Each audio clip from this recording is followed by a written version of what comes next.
Chapter 9, Part 2. We're on page 138 up at the top.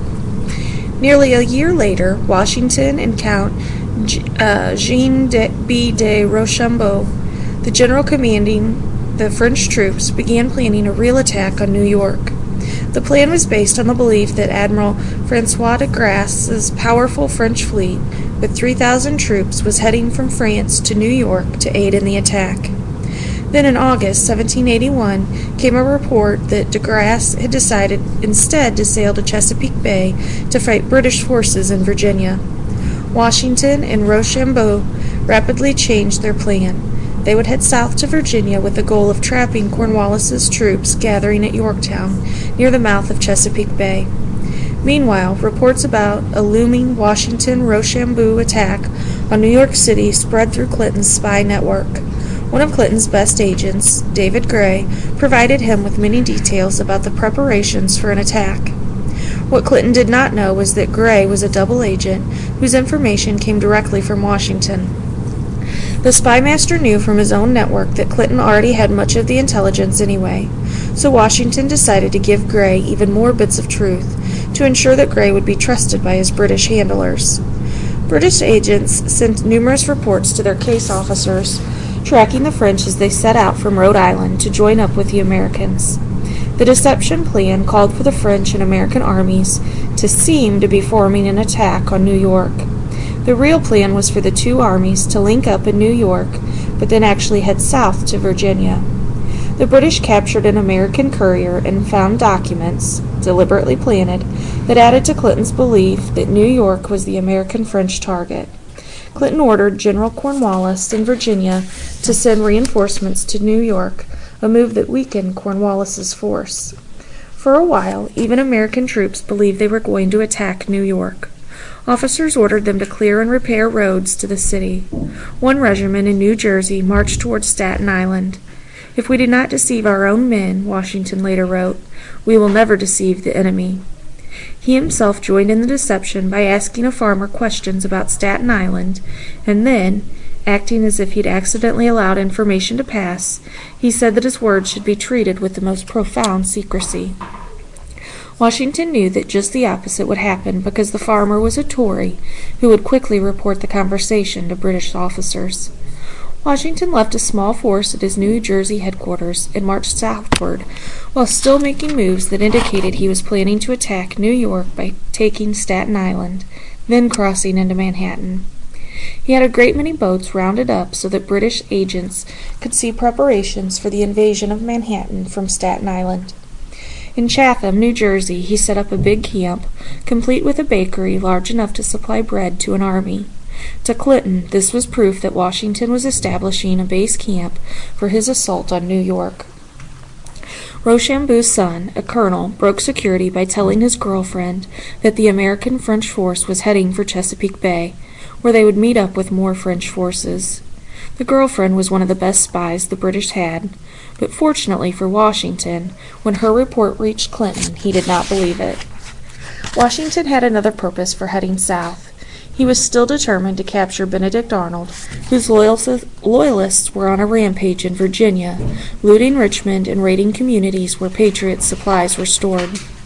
Washington sent American troops under the command of the Marquis de Lafayette to get Arnold. The Marquis was 19 when he left France and reported to General Washington in Philadelphia in 1777. Lafayette had a reason to fight on America's side. When he was only 2 years old, his father had been killed in a battle against the British. Washington took an immediate liking to Lafayette, who looked upon Washington as the father he never knew. Lafayette had been assigned a Virginia slave named James Armistead, whose master had given him permission to join the war. Armistead volunteered to spy on the British. He slipped through the British lines and found his way to Arnold's headquarters. Claiming to be an escaped slave, he said he would work as servant or guide if the British would free him after they won the war. The British put him to work as a spy. Now a double agent, Armistead returned to Lafayette. On one mission, he carried back to the British a crumpled piece of paper that he said he had found. The false document indicated that American troops were on their way to Lafayette's camp. From New York to Virginia, American intelligence operatives like Armistead were bewildering the British. Lafayette failed to kidnap Arnold, who slipped away and, in later raids in Connecticut, burned warehouses, ships, and much of New London. But Lafayette's maneuvers helped set up what would be the battle that ended the war. Clinton had ordered Cornwallis to establish a stronghold in Virginia. Cornwallis knew that he could only get supplies and reinforcements by sea because the Americans would block anything coming by land. So he set up his encampment at New York at the tip of the York River Peninsula on Chesapeake Bay. Lafayette, ordered to trap Cornwallis, sent Private Charles Morgan, playing the role of a deserter, into the British camp. Morgan managed to talk directly to Cornwallis and to convince him that Lafayette had enough boats to cross the river in pursuit of the British. Mission completed, Morgan returned in a red coat uniform, accompanied by 6 British soldiers, all true deserters, won over to the American army by Morgan. He also had in tow a Hessian prisoner. Meanwhile, as Cornwallis had his men build defenses against an attack, he learned that 3,000 French troops had arrived to reinforce Lafayette's forces. Threatened on land, he still could take comfort from the fact that he could get aid from the sea. He knew that a British fleet under Admiral Thomas Graves was on its way to Yorktown from New York. What Cornwallis did not know was that French ships under de Grasse now stood in the way.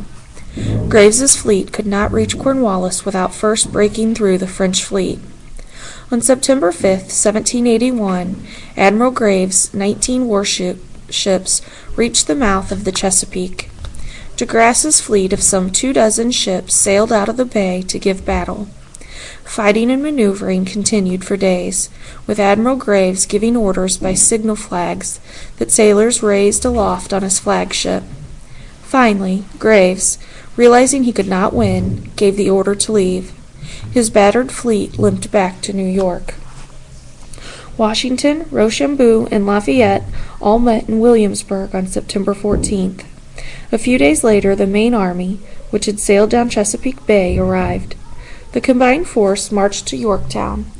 Encircled by about 17,000 American and French soldiers, Cornwallis's 8,000 men were trapped.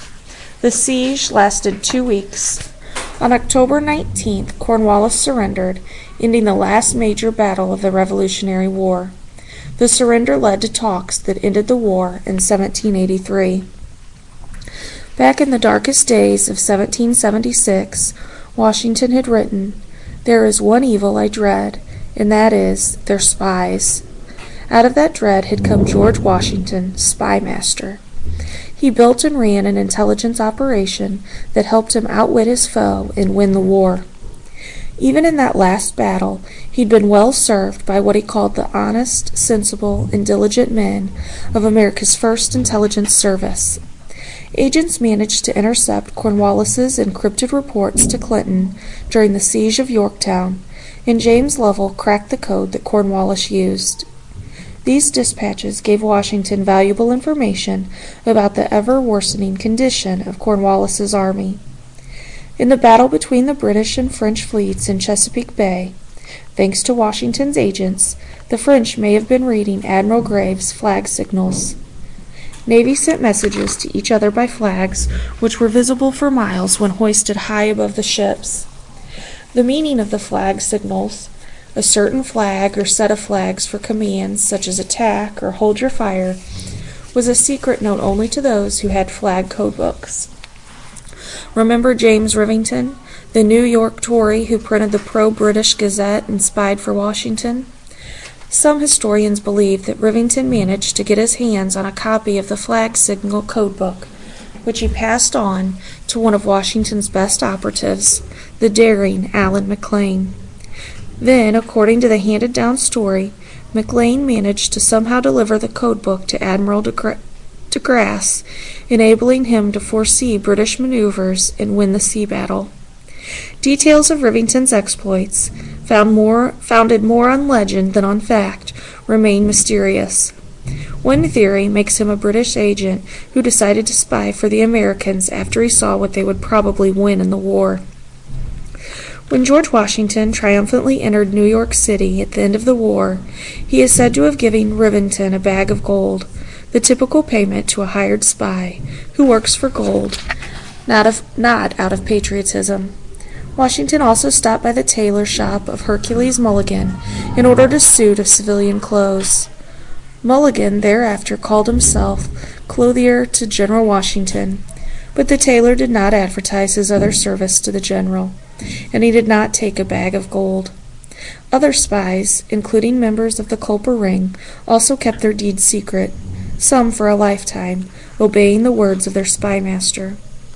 There can be scarcely any need of recommending the greatest caution and secrecy in a business so critical and dangerous.